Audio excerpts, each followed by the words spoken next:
আসসালামু আলাইকুম। এ Kader international school, worksheet 5, class 6, subject গণিত।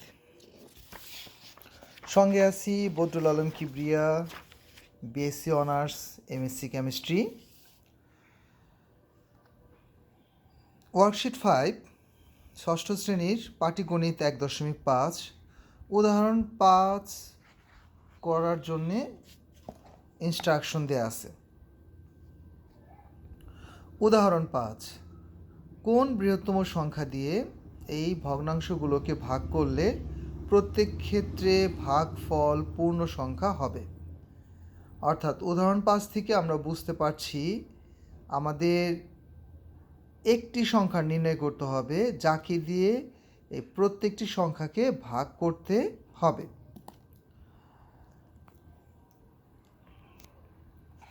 এই ধরনের একটি সংখ্যা বোঝাতে সাধারণত বৃহত্তম সংখ্যা বোঝায় এবং এই ধরনের বৃহত্তম সংখ্যার নির্ণয় পদ্ধতি সাধারণত গসাগু হয়ে থাকে। নির্ণয় সংখ্যাটি হবে উক্ত তিনটি ভগ্নাংশ এর গসাগু। ভগ্নাংশের গসাগু নির্ণয় করার জন্য প্রথমে আমাদেরকে একটু সাবধানতা অবলম্বন করতে হবে। সেটা হচ্ছে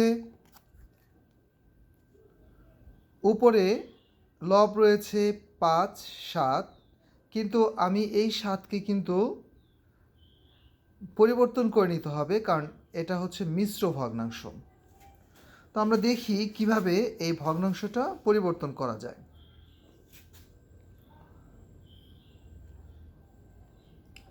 5 সমস্ত 16/7।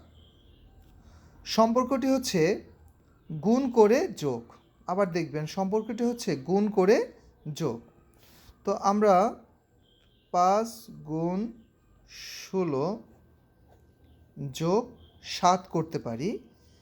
সেক্ষেত্রে 5 6 30 0, 5 অক্ষে 5 আর 3 8, যোগ 7 সমান 80 87।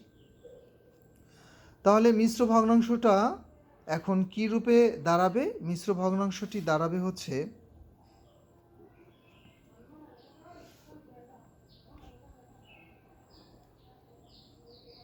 16/87। আমরা এখানে গুণ করে যোগ করে আমরা বের করলাম লব।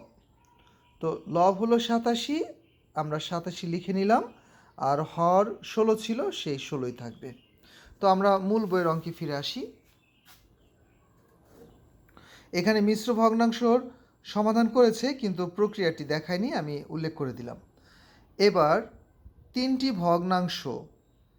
ভগ্নাংশের 3টি হর রয়েছে, 3টি ভগ্নাংশের 3টি লব রয়েছে। ভগ্নাংশগুলো লব 5, 7, 87 এর গসাগু হবে 1, কেননা কোনো একটি সংখ্যা দ্বারা এই তিনজনকে ভাগ করা যায় না। কোনো একটি সংখ্যা দিয়ে যদি এই তিনজনকে ভাগ করা যেত তবে এই লসাগু সেই সংখ্যাটি হতো। যদি এমন সংখ্যা হয় যে তাদেরকে কোনো নির্দিষ্ট সংখ্যা দিয়ে ভাগ করা যায় না, তবে তাদের গসাগু হয় 1। এবং 32 80 16, 32 80 16 এর লসাগু আমরা একটু করে দেখাই। 32 80 16।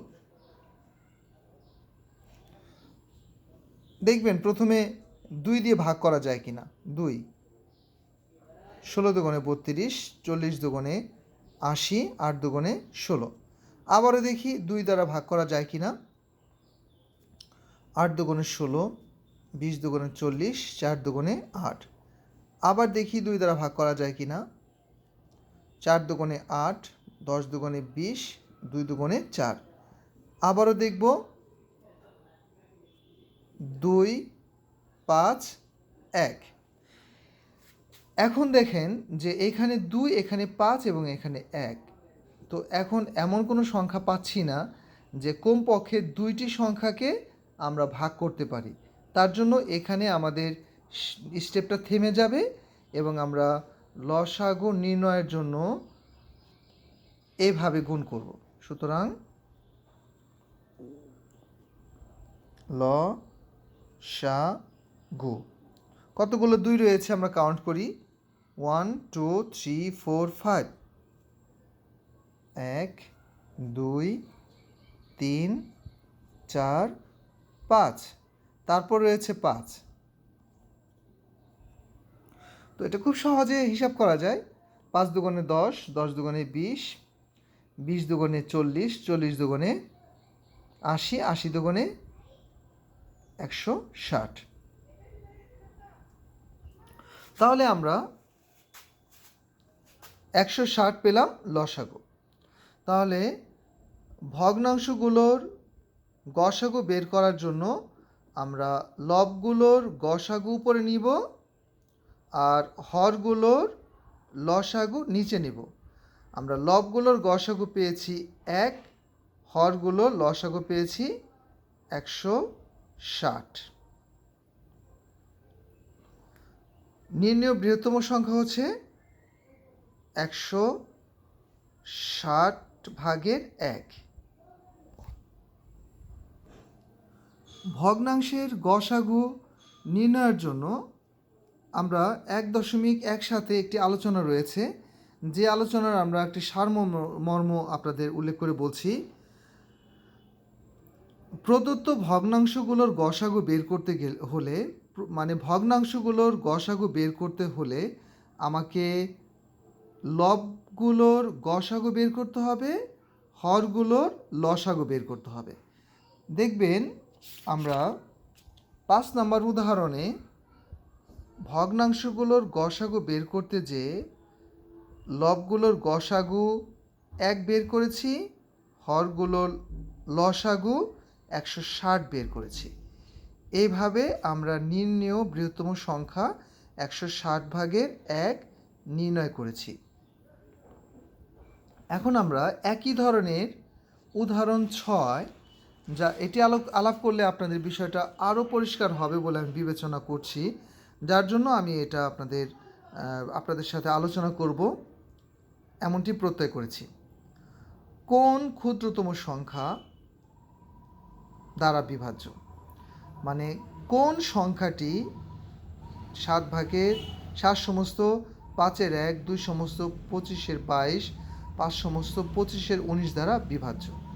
অর্থাৎ এই ক্ষুদ্রতম সংখ্যাটি বড় হবে এবং প্রত্যেকটি আলাদা আলাদা ভগ্নাংশ দ্বারা বিভাজ্য হবে। তো এই ধরনের ক্ষুদ্রতম সংখ্যা বের করার পদ্ধতি হচ্ছে লসাগু। সমাধানে আসি। প্রদত্ত ভগ্নাংশগুলো এই উল্লেখ আছে। ভগ্নাংশগুলো যেহেতু মিশ্র ভগ্নাংশগুলোকে আমাদের ভাঙাতে হবে। তো মিশ্র ভগ্নাংশগুলো আমরা ভাঙানোর জন্য প্রথমে লিখছি 7 সমস্ত 5/1, 2 সমস্ত 25/22, 5 সমস্ত 25/19। দেখবেন আমরা কিভাবে করতে চাই। আমরা বলেছি গুণ করে যোগ,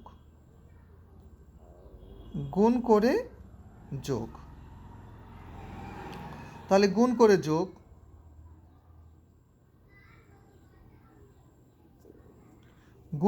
যোগ,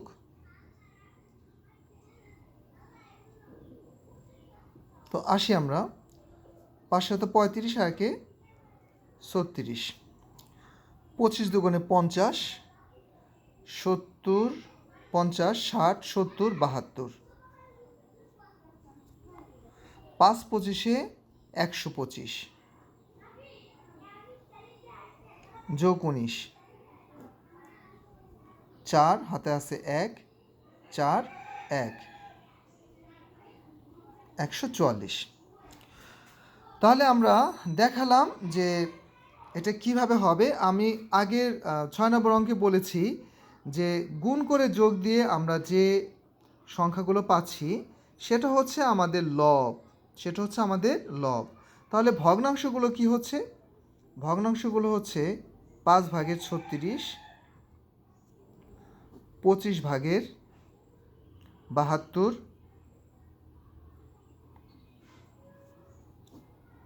এবং 25 ভাগের 144, 25 ভাগের 144।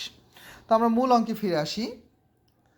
প্রদত্ত ভগ্নাংশগুলো এমন ছিল, সেখান থেকে আমরা ভগ্নাংশ বের করে নিলাম।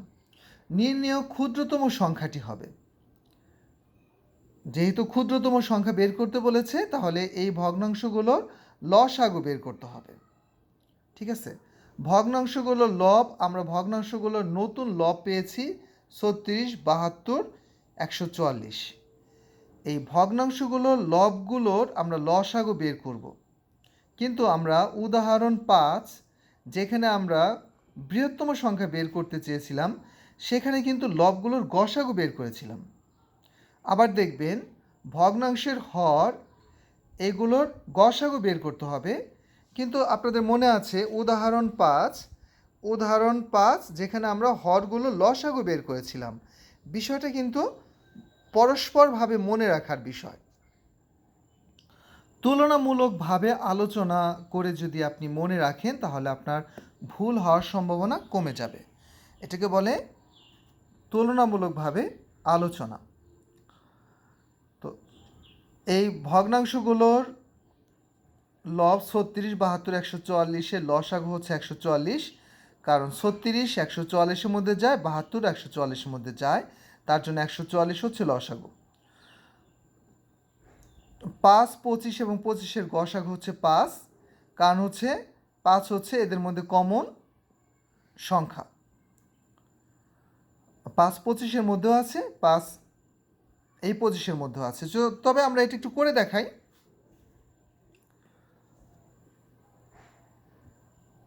36, 72, 144 একটু করে দেখাই। এটা আমরা লসাগু বের করছি।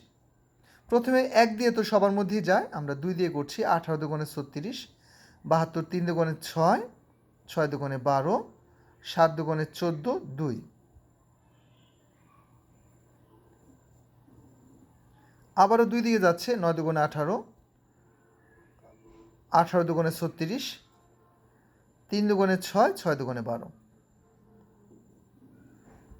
এবার প্রথমে আমরা 2 দিয়ে চেষ্টা করি, 9-এর মধ্যে যায় না। 9 দুগুণে 18, 18 দুগুণে 36। এবার আমরা ইচ্ছে করলে 3 দিয়ে চেষ্টা করি, 9 দিয়েও চেষ্টা করতে পারি, কিন্তু আমাদের নিয়ম হচ্ছে ছোট সংখ্যা দিয়ে চেষ্টা করা। তার জন্য আমরা ছোট সংখ্যা দিয়ে চেষ্টা করছি। এবার আমরা আবারও 3 দিয়ে করছি, 1 1 2। সুতরাং নির্ণেয় লসাগু, লসাগু হচ্ছে এইভাবে গুণ, অর্থাৎ বাহিরের অংশে যে সংখ্যাগুলো আছে তাদের দিয়ে গুণ।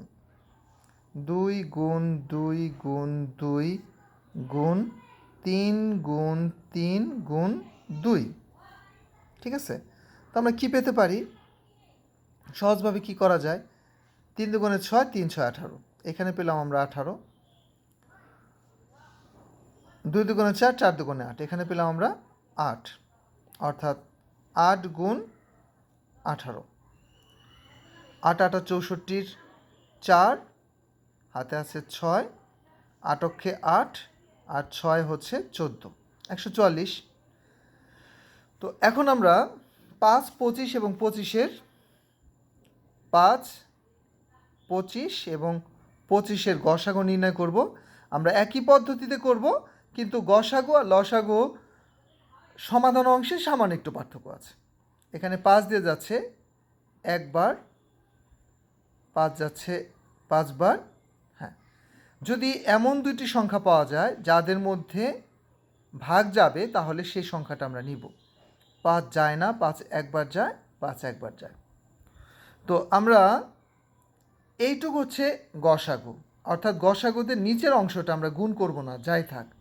আর লসাগুটা হচ্ছে এই অংশ নিব, এই অংশ নিব, তাহলে আমরা লসাগু পাবো। এই অংশ নিব, এই অংশ নিব, লসাগু পাবো। আর শুধু এই অংশ নিব, আমরা গসাগু পাবো। তাহলে 5 গুণ 5 সমান 25। আমরা গসাগু 25 পেলাম। মূল বইতে ফেরত আসি। তাহলে নতুন ভগ্নাংশগুলো হচ্ছে 5/36, 25/72, 25/144। এই লসাগু বের করতে হবে কিভাবে? উপরে লসাগু থাকবে আর হরগুলোর গসাগু থাকবে। আমি মনে করিয়ে দেওয়ার জন্য আপনাদের একটু সহজভাবে বলছি।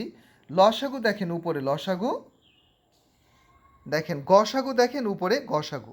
এটা মনে করিয়ে দেওয়ার একটা পদ্ধতি যা আমাদের শিক্ষকদের যোগ্যতা প্রকাশ করে।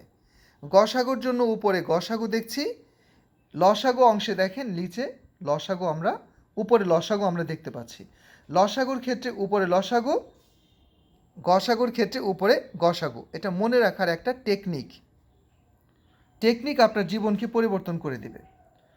তো এখানে 5, এখানে 144, এবার 5 দিয়ে 144কে ভাগ করতে হবে।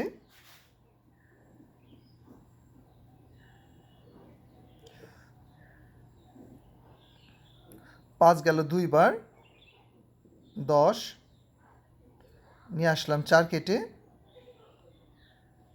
5 আটা 40, 5 আটা 40, 16 4, অর্থাৎ 28 সমস্ত 5/4। 28 ভাগফল, 5 হচ্ছে যাকে দিয়ে ভাগ করছি, এটা হচ্ছে ভাগশেষ উপরে থাকবে। 28 সমস্ত 5/4।